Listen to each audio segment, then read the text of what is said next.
Kamusta po, Senator Bato? Okay naman na kayo, Jim. Salamat at ako, salamat talaga ko sa personalis sa tulong mo. Tony Bobet. Bobet to. Oo. Senator Robin. Mabuhay! Saka yung aking body-body, pinaka-loyal na body yan. Andyan yan palagi all the time.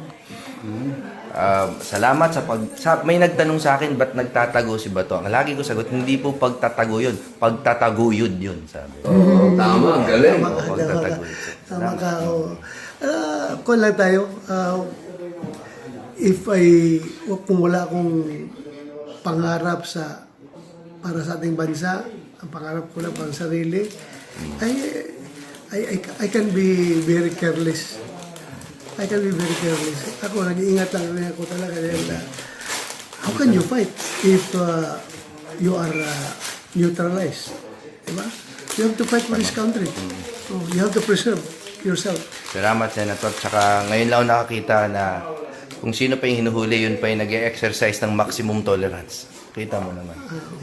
Pwede kayo lumaban ng alanganin pero you choose to follow the rule of law. Correct. Maraming salamat. Salamat, Jim. Mabuhay ka! Ang ganda.